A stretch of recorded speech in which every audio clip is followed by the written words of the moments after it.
मुख्यमंत्री नायब सिंह सैनी ने अंबाला में विवेकानंद भवन के भूतल खंड का किया उद्घाटन। एक राष्ट्र एक चुनाव को विकसित भारत के लिए बताया अहम, कहा पैसों और समय दोनों की होगी बचत।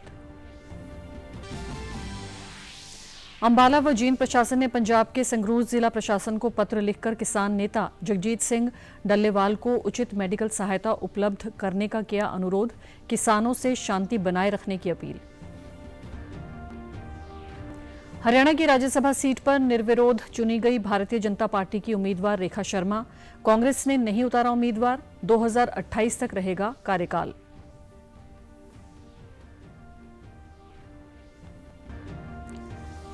और पंचकुला में प्रथम राष्ट्रीय पाइथियन सांस्कृतिक खेलों का हुआ शुभारंभ। इन खेलों का मुख्य उद्देश्य सभी देशों की संस्कृति को एक स्थान पर एकत्रित करना और सद्भाव की भावना को बढ़ाना है।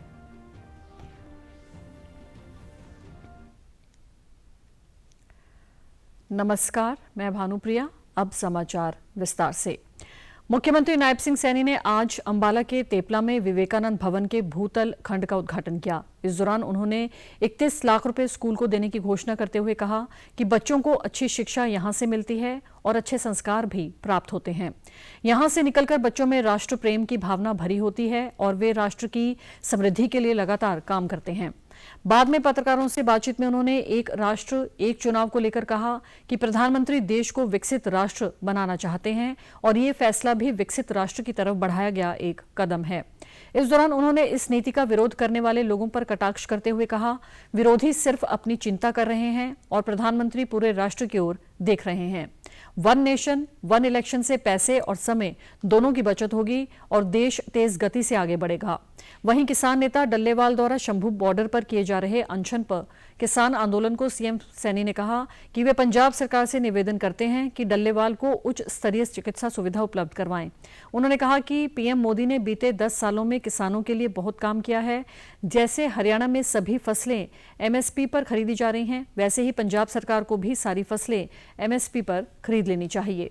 जो विजन है वो काबिले तारीफ है, उसकी मैं पूरी प्रशंसा करता हूँ।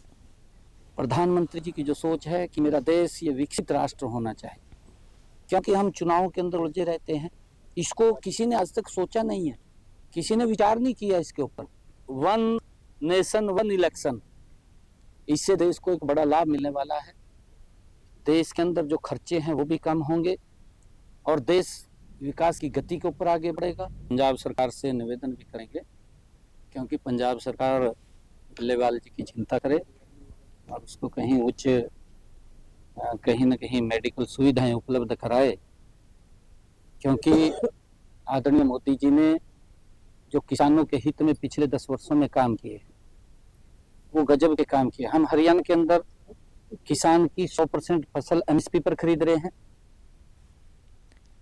दिल्ली में आम आदमी पार्टी द्वारा अकेले चुनाव लड़ने पर व्यंग कसते हुए सीएम ने कहा कि केजरीवाल को कांग्रेस के साथ गठबंधन कर लेना चाहिए, जैसे हरियाणा में भी किया था। केजरीवाल को कांग्रेस से गठबंधन कर लेना चाहिए, यहाँ भी तो कराया था उसने, करा नहीं हरियाणा में आए कराया ना, फिर वो कांग्रेस से जाकर जप्फी मारनी चाहिए ना।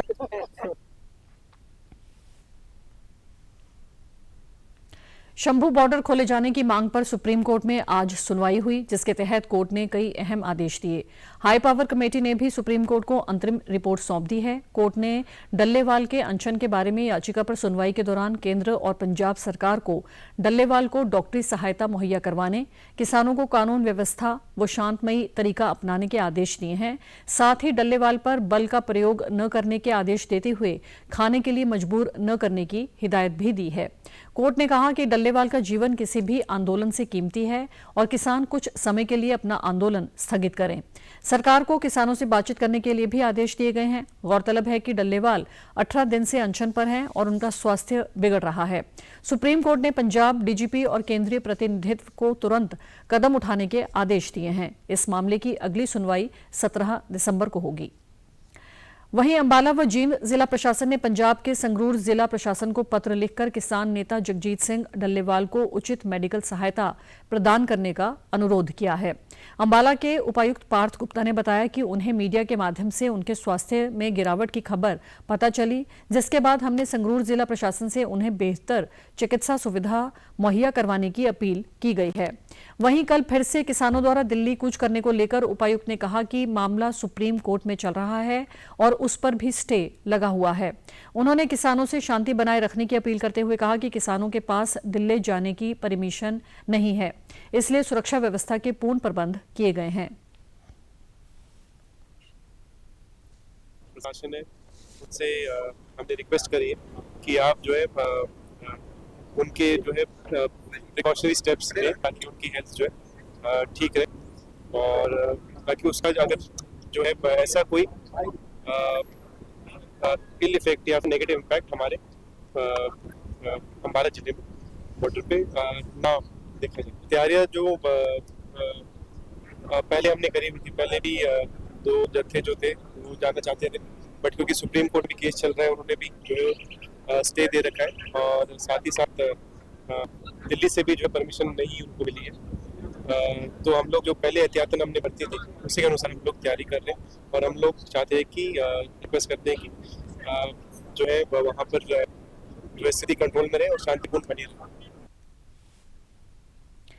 प्रदेश से बीजेपी उम्मीदवार रेखा शर्मा निर्विरोध राज्यसभा सांसद चुनी गई। उनके विरोध में कांग्रेस या किसी दूसरी पार्टी के उम्मीदवार ने नामांकन नहीं भरा था।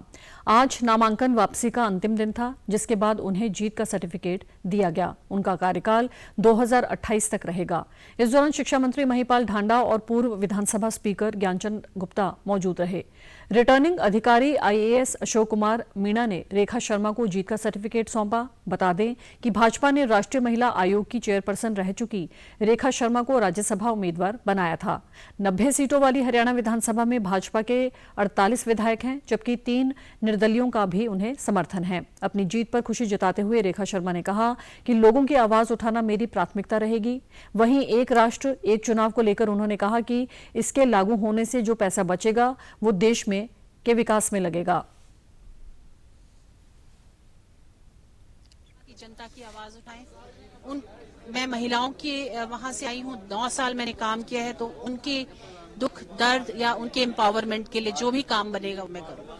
रिसर्च हुई, एक टीम बैठी कई वर्षों से, रामनाथ कोविंद जी की उसमें एक नेतृत्व में एक टीम बैठी, उन्होंने इस पे काम किया और ये सुझाव दिया कि ये बहुत अच्छा चेंज होगा देश भर के लिए। बहुत सारे फाइनेंशियल क्रंचेस जो होते थे वो हटेंगे, ह्यूमन रिसोर्सेज वेस्ट होते थे, समय की बर्बादी होती थी और वही जो पैसा बचेगा वो देश के डेवलपमेंट में लगेगा।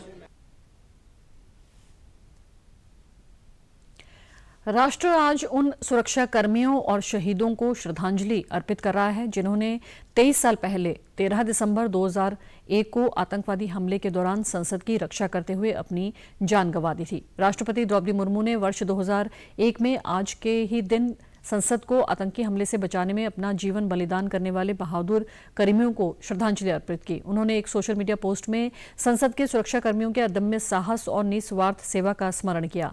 उन्होंने कहा कि उनकी सेवा देशवासियों को हमेशा प्रेरित करती रहेगी। राष्ट्र इन बहादुर कर्मियों और उनके परिवार का हमेशा कृतज्ञ रहेगा। देश आतंकी ताकतों के खिलाफ एकजुट है। वहीं उपराष्ट्रपति और राज्यसभा के सभापति जगदीप धनखड़, प्रधानमंत्री नरेंद्र मोदी, लोकसभा अध्यक्ष ओम बिरला, केंद्रीय मंत्री लोकसभा में विपक्ष के नेता राहुल गांधी, राज्यसभा में विपक्ष के नेता मल्लिका अर्जुन खड़गे और सांसदों ने आज संसद भवन में शहीदों को पुष्पांजलि अर्पित की।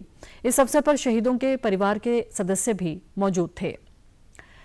मुख्यमंत्री नायब सिंह सैनी ने कहा है कि प्रदेश के खिलाड़ियों की बदौलत हरियाणा का नाम विश्व के खेल मानचित्र पर चमक रहा है। प्रदेश सरकार ने खिलाड़ियों को के प्रोत्साहन और कल्याण के लिए अपने संकल्प पत्र में हर खिलाड़ी को 20 लाख रुपए का मेडिकल बीमा कवर देने का संकल्प लिया है। इसी प्रकार राज्य स्तर पर प्रतिवर्ष 3 सर्वश्रेष्ठ अखाड़ों को 50 लाख रुपए, 30 लाख रुपए व 20 लाख रुपए की प्रोत्साहन राशि दी जाएगी। इसके अलावा जिला स्तर पर भी 3 सर्वश्रेष्ठ अखाड़ों को 15 लाख, 10 लाख और 5 लाख रुपए की राशि दी जाएगी।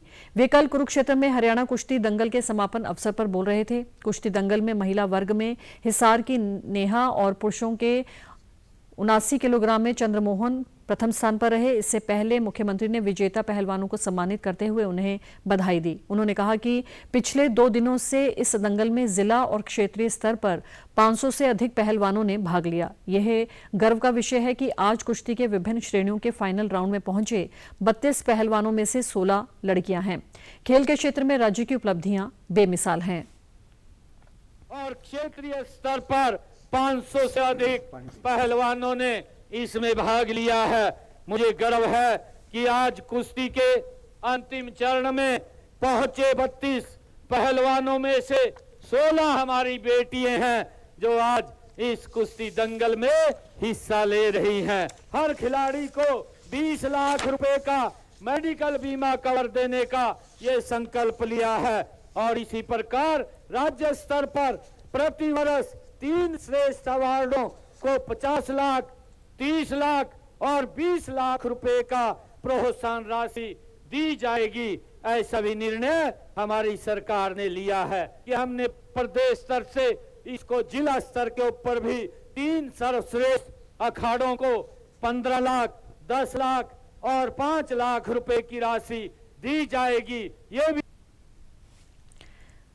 मुख्यमंत्री ने कहा कि वर्ष 2014 के बाद प्रधानमंत्री नरेंद्र मोदी के नेतृत्व में राष्ट्रीय स्तर पर खेल क्षेत्र में अनेक बदलाव हुए हैं। हरियाणा सरकार ने नई खेल नीति लागू की और जमीनी स्तर से ही टैलेंट की खोज से लेकर उनको प्रशिक्षण प्रदान कर ओलंपिक तक पहुंचाने का एक रोड मैप बनाया गया। इसी का परिणाम है कि आज प्रदेश में अति आधुनिक खेल इंफ्रास्ट्रक्चर विकसित हुआ है। इस समय प्रदेश में 1489 खेल नर्सरियां कार्यरत हैं। सीएम ने कहा कि सरकार ने उत्कृष्ट खिलाड़ियों के लिए सुरक्षित रोजगार सुनिश्चित करने हेतु हरियाणा उत्कृष्ट खिलाड़ी सेवा नियम 2021 बनाए हैं। इसके तहत खेल विभाग में 550 नए पद बनाए गए। इसके अलावा 224 खिलाड़ियों को सरकारी नौकरी दी है। खिलाड़ियों के लिए ग्रुप ए से ग्रुप डी तक के पदों की सीधी भर्ती में आरक्षण का प्रावधान किया गया है।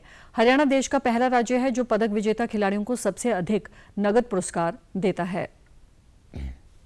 में खेल के क्षेत्र में अनेक बदलाव हुए हैं। खेल विभाग में 550, 550 नए पद बनाए गए हैं। इसके अलावा 224 खिलाड़ियों को सरकारी नौकरी दी है। खिलाड़ियों के लिए क्लास 1 व क्लास 4 तक के पदों की सीधी भर्ती में भी आरक्षण का प्रावधान ये हमारी सरकार ने किया है।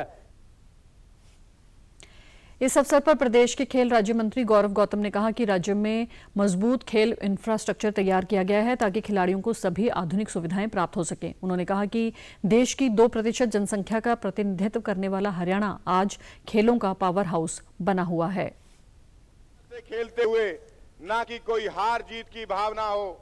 यहां से निकलकर जब जाएंगे तो हमारे हरियाणा प्रदेश का नाम देश और दुनिया में नाम रोशन करेंगे। पूरे देश में 2% भागीदारी हरियाणा की है, लेकिन हरियाणा खेलों में पावर हाउस बना हुआ है। इस बात के लिए मैं सभी खिलाड़ियों को बधाई और शुभकामनाएं देता हूं। महिलाओं को आत्मनिर्भर बनाने के लिए शुरू की गई बीमा सखी योजना फतेहाबाद सहित पूरे राज्य में महिलाओं के लिए वरदान साबित हो रही है। फतेहाबाद के विकास अधिकारी सुखबीर सिंह ने कहा कि प्रधानमंत्री जी की ये योजना देश की महिलाओं के लिए एक क्रांतिकारी कदम है। इसके अगले 3 साल में 2 लाख महिलाओं को बीमा सखी के रूप में नियुक्त की जाएंगी, जिसमें पात्र महिला 10वीं कक्षा उत्तीर्ण के साथ ही उसकी उम्र 18 से 70 वर्ष के बीच होनी चाहिए। इन महिलाओं को पहले 3 साल के लिए विशेष प्रशिक्षण और मानदेय दिया जाएगा। इसके अलावा बीमा सखियों को कमीशन का लाभ भी मिलेगा। वहीं फतेहाबाद शाखा के प्रभारी जगदीश सचदेवा ने सरकार की इस पहल की सराहना करते हुए कहा कि ये योजना महिला सशक्तिकरण की दिशा में एक ऐतिहासिक कदम है। स्टाइपेंड दिए हैं महिलाओं को, 3 साल तक ये स्टाइपेंड मिलना है। पहले साल 7,000, दूसरे साल 6,000, तीसरे साल 5,000 रुपये। और महिलाओं को साल में 24 बंदों का बीमा करना है और इनमें 48,000 रुपया कमीशन भी कमाना है। ये कंपलसरी है। दूसरी जो योजनाएं थी वो डायरेक्ट कस्टमर को बेनिफिट दे रही है। और ये बीमा सखी जो योजना है, ये जो महिलाएं होंगी एजेंट, ये उनको स्टाइपेंड देने के लिए है, उनको आगे बढ़ाने के लिए। इस योजना से कई महिलाएं यहाँ ऑफिस में भी आई हैं, खुद चल के आई हैं इस योजना के लिए और हमने उनको रजिस्टर कर भी लिया है। ये महिलाओं के लिए ये एक अच्छे रोजगार के लिए एक पहला कदम उठाया है। अंदर लाभ की हम बात करें तो पहले साल महिलाओं को 7,000 रुपये पर मंथ के हिसाब से राशि दी जाएगी, दूसरे साल 6,000 के पर मंथ के हिसाब से राशि दी जाएगी और तीसरे साल 5,000 रुपये मंथ के हिसाब से राशि दी जाएगी, जिसके अंदर महिलाओं को अलग से एक बीमा का कार्य भी करना है, जिसके उपरांत उन्होंने 2 बीमे पर मंथ करने हैं। को देखें तो बड़ा एक सराहनीय कदम उठाया है भारत सरकार ने। LIC के अंदर महिलाओं को एक सशक्त बनाने के लिए, अच्छा उनको रोजगार देने के लिए हम भरपूर इसकी प्रशंसा करते हैं। वहीं फतेहाबाद निवासी बीमा सखी योजना की लाभार्थी बिंदु व सीमा ने खुशी जाहिर करते हुए कहा कि प्रधानमंत्री ने महिलाओं के लिए ये योजना शुरू करके हमें न केवल आर्थिक सहायता दी है बल्कि हमारे आत्मविश्वास को भी बढ़ाया है। रोजगार के अवसर मिलने से हमारा जीवन बेहतर हो रहा है। ये योजना हमारे परिवारों के लिए संजीवनी साबित हो रही है। ये योजना न केवल महिलाओं को आर्थिक रूप से सशक्त बनाएगी बल्कि उन्हें समाज में एक मजबूत स्थान दिलाने का काम भी करेगी। जो सखी योजना उन्होंने योजना शुरू की है उनका धन्यवाद करते, उन्होंने महिला को काम दिया है। जैसे ही मेरे को पता चला कि बीमा सखी योजना के नाम से प्रधानमंत्री जी ने शुरू किया है काम महिलाओं के लिए, तो मैंने साथ ही फतेहाबाद ब्रांच मैनेजर जी से मैं मिली हूँ और मैंने ज्वाइन किया है LIC में एज ए एजेंट। बहुत ही अच्छा ये काम है जो महिलाओं को आगे लेके आएगा। प्रदेश के परिवहन मंत्री अनिल विज ने वन नेशन वन इलेक्शन पर कल चंडीगढ़ स्थित अपने कार्यालय में पत्रकारों से बातचीत में इसे केंद्र का स्वागत योग्य निर्णय बताया। उन्होंने कहा कि ये प्रधानमंत्री नरेंद्र मोदी की राष्ट्रवादी सोच का परिणाम है। ये निर्णय आजादी के तुरंत बाद लिया जाना चाहिए था। पहले की सरकारों ने इसे नजरअंदाज किया था, जबकि पीएम मोदी ने अब इसे देश हित में लागू करने की दिशा में कदम उठाया है। बार बार चुनाव होने से विकास कार्यों में रुकावट आती है, लेकिन इस निर्णय से विकास के कार्य निरंतर चलते रहेंगे। विपक्षी दलों द्वारा इसका विरोध केवल सत्ता की लालसा और विकास से अनभिज्ञता का परिणाम है और उनका देश के विकास से कोई लेना देना नहीं है। ये जो चुनाव है, वन नेशन वन चुनाव, वन इलेक्शन, सारा साल इलेक्शन होते रहते हैं। आप अंदाजा लगाइए, पहले लोकसभा का हुआ, फिर हरियाणा का हुआ, फिर महाराष्ट्र का हुआ, अब दिल्ली का हो रहा है। देश कुछ और सोच ही नहीं पाता और काम भी प्रभावित होता है। कोड ऑफ कंडक्ट लगता है, कई महीने कोड ऑफ कंडक्ट लगा रहता है और सारे काम रुकते हैं। जिन चीजों से व्यवधान पड़ता है, जिन चीजों से देश आगे बढ़ने से रुकता है, देश का काम रुकता है, उन चीजों को हटाना बहुत आवश्यक है। तो विकसित भारत बनाने की बात जवाहरलाल नेहरू जी क्यों नहीं कह सके, इंदिरा गांधी क्यों नहीं कह सकी, राजीव गांधी क्यों नहीं कह सके, मनमोहन सिंह क्यों नहीं कह सके? क्योंकि इनकी सोच भी नहीं है। ये सोच वाला पहली बार प्रधानमंत्री आया, इसलिए वही सोच सकता है। अविश्वास प्रस्ताव पर बोलते हुए उन्होंने कहा कि आज से पहले उपराष्ट्रपति के खिलाफ अविश्वास प्रस्ताव किसी भी पार्टी द्वारा नहीं लाया गया था। ये अविश्वास प्रस्ताव विरोधी पार्टियों द्वारा जॉर्ज सोर्स के मुद्दे को छिपाने के लिए लाया गया है। विपक्ष का उद्देश्य है कि राज्यसभा और लोकसभा की कार्यवाही सुचारू रूप से न चल सके और देश का विकास रुक जाए। तो किसी भी विपक्ष ने उपराष्ट्रपति जी के खिलाफ किसी प्रकार का कोई आरोप नहीं लगाया। दोनों सदनों में जो कांग्रेस के संबंध हैं जॉर्ज सोर्स के साथ, वो मुद्दा उठा है, तो उसको दबाने के लिए ये बात उठाई जा रही है। हो सकता है कि बाकी इस प्रकार के मुद्दों की तरह जब भी विधानसभा आती है कोई ना कोई मुद्दा उठाया जाता है, और इस बात के लिए भी जॉर्ज सोर्स ने ही इनको आदेश दिए। प्रदेश में अब कड़ाके की ठंड पड़नी शुरू हो गई है। हिसार में कल रात का न्यूनतम तापमान 1.7 डिग्री सेल्सियस दर्ज किया गया, जो प्रदेश में सबसे कम रहा। सुबह के समय खेतों में पाला जमना शुरू हो गया है। हरियाणा कृषि विश्वविद्यालय के मौसम वैज्ञानिक डॉक्टर मदन लाल खिच्चर ने बताया कि इन दिनों मौसम खुश्क चल रहा है। अधिकतर जिलों में तापमान 1.5 डिग्री सेल्सियस के आसपास बना हुआ है। उत्तर पश्चिमी हरियाणा व दक्षिणी हरियाणा में तापमान में अधिक गिरावट देखने को मिल रही है। दिन का तापमान भी सामान्य से कम चल रहा है। उन्होंने कहा कि पश्चिमी विक्षोभ की सक्रियता हरियाणा में कम है और पहाड़ों की तरफ बढ़ रहे हैं, जिससे वहां बर्फबारी हो रही है। पहाड़ों की तरफ से बहने वाली उत्तर पश्चिमी हवाओं से प्रदेश में तापमान में गिरावट देखने को मिल रही है। अगले 2-3 दिन तक इसी तरह की शीत हवाएं चलने की संभावना है। जल्द ही प्रदेश में कोहरे का दौर भी शुरू होगा।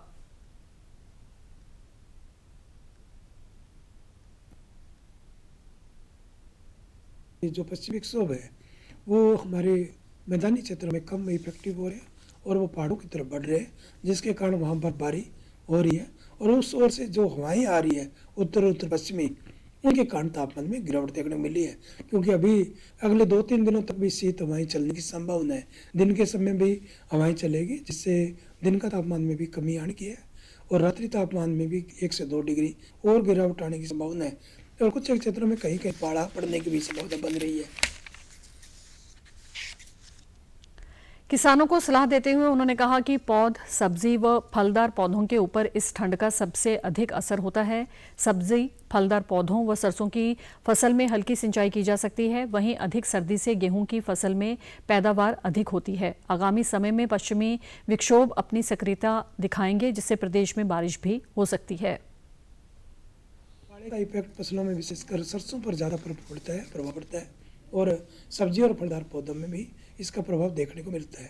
तो किसान भाइयों को यही है, सब्जी और फलदार पौधों में हल्की सिंचाई की जा सकती है और सरसों में भी हल्की सिंचाई की जा सकती है। और सब्जी और फलदार पौधों को वो झोंपड़ी नुमा से 3 साइडों में घास फूस लगा के, लकड़ी लगा के उनको बचाया जा सकता है, हल्की सिंचाई की जा सकती है।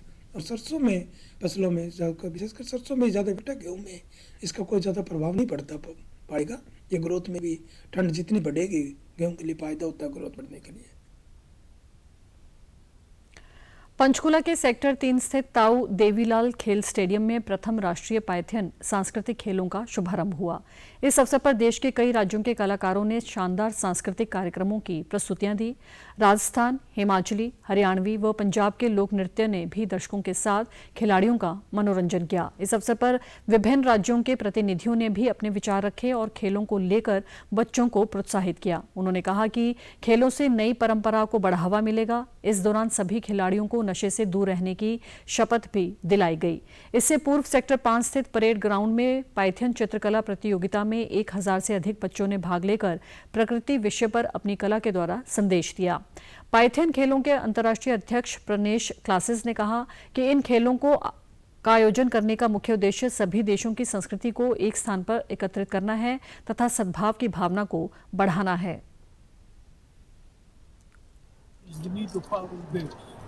Because we have to educate the youth for peace and love. We have to educate to protect the environment.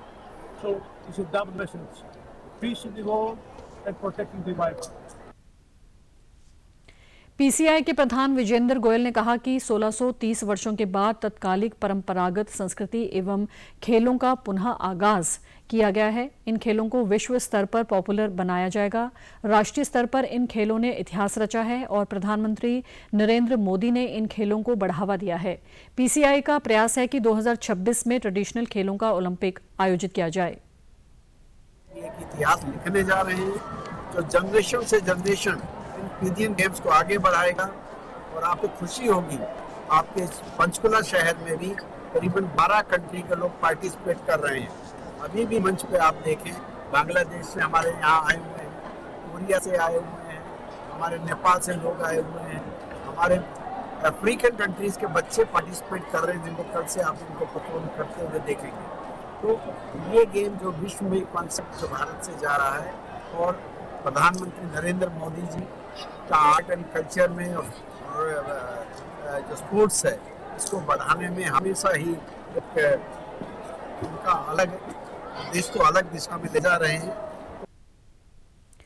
Registrar सहकारी समितियां एवं नेशनल कल्चर पाइथन गेम्स के सचिव राजेश जोगपाल ने कहा कि 12 से 15 दिसंबर तक विश्व स्तरीय ऐतिहासिक खेलों का आयोजन किया जा रहा है। राष्ट्रीय सांस्कृतिक पाइथन खेल कलात्मक और पारंपरिक खेल आयोजनों के आयोजन में एक नया मानदंड तैयार करेंगे। ये केवल प्रतिभा का उत्सव नहीं है, बल्कि अधिक समावेशी, सांस्कृतिक रूप से समृद्ध और वैश्विक रूप से जुड़े भारत के निर्माण की दिशा में एक कदम है। आज सुबह हमने 8 कॉम्पिटिशन का आयोजन किया, उसमें भी करीबन 2000 बच्चों ने पार्टिसिपेट किया। रहा और 3 दिन ये गेम्स चलेंगे। इसमें इवेंट्स है, टैकवेंडो है, है, म्यूजिकल चेयर्स है, स्केटिंग रोप है, आप देख रहे हैं। ये जो पारंपरिक खेल है, ट्रेडिशनल गेम्स हैं, उनके विलुप्त होने के कगार पे थे, उनको रिवाइव करने का एक बहुत ही बेहतरीन प्रयास यहाँ किया जा रहा है। और मुझे आशा है कि इन गेम्स से जितने भी आर्टिस्ट हैं जो कि जुड़े हुए उससे प्रेरणा लेंगे और आगे आएंगे। भारतीय ग्रैंड मास्टर डी गुकेश विश्व शतरंज चैंपियन बन गए हैं। उन्होंने सिंगापुर में वर्तमान चैंपियन चीन के डेंग लिजेन को 14वीं बाजी में हराकर खिताब जीता। उन्होंने 18 वर्ष की आयु में खिताब देश के नाम किया। राष्ट्रपति द्रौपदी मुर्मू, उपराष्ट्रपति जगदीप धनखड़ और प्रधानमंत्री नरेंद्र मोदी ने डी गुकेश को सबसे कम उम्र में विश्व शतरंज चैंपियन बनने पर शुभकामनाएं दी हैं। राष्ट्रपति ने सोशल मीडिया पोस्ट में कहा कि गुकेश ने पूरे देश को इस जीत से गौरवान्वित किया है। राष्ट्रपति ने कहा कि ये असाधारण उपलब्धि विश्व शतरंज में भारत के लिए गर्व का क्षण है। उन्होंने गुकेश को भविष्य में और सफलताएं प्राप्त करने के लिए शुभकामनाएं दी।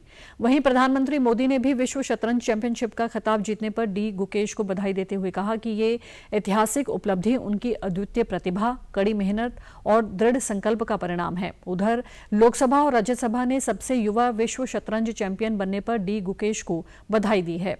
राज्यसभा के सभापति जगदीप धनखड़ ने कहा कि गुकेश की अपार प्रशंसा शतरंज जगत से बाहर भी की जा रही है। इससे पता चलता है कि वैश्विक परिदृश्य पर भारत प्रत्येक क्षेत्र में नई बुलंदी छू रहा है। ये जीत विश्व मंच पर प्रभुत्व के लिए भारत के युवाओं के पुनः उत्कर्ष का प्रतीक है। लोकसभा अध्यक्ष ओम बिरला ने भी डी गुकेश को बधाई दी। उन्होंने कहा कि ये उपलब्धि देश के युवा खिलाड़ियों के लिए प्रेरणा का स्रोत होगी। उन्होंने कहा कि इस जीत ने पूरे भारत को खुशी दी है और राष्ट्र के लिए ख्याति अर्जित की है। प्रदेश के शहरी निकाय चुनाव 2 चरणों में करवाए जाएंगे। राज्य निर्वाचन आयुक्त धनपत सिंह ने बताया कि आयोग ने निकाय चुनाव की तैयारियां शुरू कर दी हैं। 34 नगर निकाय चुनाव लंबित हैं, जिसमें 8 नगर निगम, 4 नगर परिषद और 22 नगर पालिकाएं हैं। उन्होंने कहा कि जहां पर वार्डबंदी का कार्य अभी पूरा नहीं हुआ, वहां दूसरे चरण में चुनाव करवाए जाएंगे। राज्य सरकार से प्राप्त अनुशंसा के तहत 3 नगर निगमों, 3 नगर परिषदों और 21 नगर पालिकाओं के लिए अनुमति प्राप्त हुई है। इसके अलावा सोनीपत नगर निगम और अंबाला नगर निगम के महापौर के विधायक बनने के चलते 2 पद रिक्त हो चुके हैं। इन दोनों जिलों में उपचुनाव करवाए जाएंगे। उन्होंने कहा कि जहां तक प्रथम चरण के लिए मतदाता सूची तैयार करने का विषय है, 9 से 16 दिसंबर तक मतदान सूचियों को वार्ड के अनुसार आवंटित किया जाएगा। 17 दिसंबर को प्रारंभिक मतदाता सूची प्रकाशित होगी और 23 दिसंबर तक दावे व आपत्तियां और संशोधन किए जा सकेंगे। 27 दिसंबर तक दावों का निपटारा किया जाएगा व अंतिम सूची 6 जनवरी को जारी होगी। इन चुनाव में M2 ईवीएम मशीनों का प्रयोग किया जाएगा। हम 3 नगर निगम नामतः गुरुग्राम, फरीदाबाद और मानेसर, जो पहली बार वहां पर चुनाव होने जा रहा है। 3 नगर परिषद, सिरसा, अंबाला सदर और पटौदी जटोली मंडी, जहाँ की पहली बार चुनाव होने जा रहा है नगर परिषद के तौर पर, और 21 नगर पालिकाएं, वहाँ हम चुनाव करवाने जा रहे हैं। जो बाकी की 5 नगर निगम रह जाएंगे, 1 नगर परिषद थानेसर और 1 नगर पालिका कालांवाली सिरसा, वो हम दूसरे फेज में कर पाएंगे। 9/12/2024 से लेकर 16/12/2024 तक उन मतदाता सूचियों को वार्ड वाइज डिस्ट्रीब्यूट किया जाएगा और 17 को फिर पहला ड्राफ्ट प्रारूप लगेगा और जिसको पब्लिक के लिए डिस्प्ले किया जाएगा। 17/12/2024 को जब ward wise draft electoral roll publish होगा, उस पर दावे और आपत्तियां करने की तारीख 23/12/2024 तक रहेगी। तो 27/12 से 31/12 तक 3 दिन का समय रहेगा अपील डालने का, और फिर संबंधित उपायुक्त जो है वो 3 दिन में उन अपीलों का निपटान करेंगे। प्रदेश के सहकारिता मंत्री डॉक्टर अरविंद शर्मा ने कल महम के सहकारी चीनी मिल के गन्ना पेराई सत्र का शुभारंभ किया। वे मिल परिसर स्थित धर्मकांटे से गन्ने से भरे ट्रैक्टर ट्रॉली को खुद चलाकर चैन तक लेकर गए। इस दौरान सहकारिता मंत्री ने कहा कि प्रधानमंत्री नरेंद्र मोदी किसानों के सबसे बड़े हितैषी हैं और सरकार ने किसानों की आय को बढ़ाने के लिए अनेक कदम उठाए हैं। उन्होंने क्षेत्र के किसानों का आह्वान किया कि वे ज्यादा से ज्यादा गन्ना उगाएं। प्रदेश सरकार द्वारा गन्ना किसानों को 1 सप्ताह में भुगतान करवाया जाएगा। बाद में पत्रकारों से बातचीत में डॉक्टर अरविंद शर्मा ने इस बात पर चिंता जताई कि गन्ना उत्पादक किसान कम होते जा रहे हैं, जबकि हरियाणा में गन्ने का भाव देश में सबसे ज्यादा दिया जा रहा है। उन्होंने इस दौरान कांग्रेस पार्टी को भी निशाने पर लेते हुए कहा कि कांग्रेस पार्टी कभी भी किसान हितैषी नहीं रही है। किसानों की जो किसान गन्ना की बिजाई करते थे, गन्ने के जो उत्पादक थे, उनकी संख्या में लगातार गिरावट आना थोड़ा सा एक चिंता का विषय है। और क्योंकि बावजूद इसके 400 रुपए का भाव हरियाणा सरकार माननीय नायब सैनी जी के नेतृत्व में। सामाजिक न्याय एवं अधिकारिता राज्य मंत्री कृष्ण कुमार बेदी ने कहा कि प्रधानमंत्री नरेंद्र मोदी का सपना है कि देश में एक देश एक चुनाव की नीति लागू हो। इस समय देश में अभी अलग अलग समय पर चुनाव होते हैं, जिससे धन और समय की बर्बादी हो रही है। यह कानून बनने के बाद देश में एक साथ चुनाव कराए जाएंगे।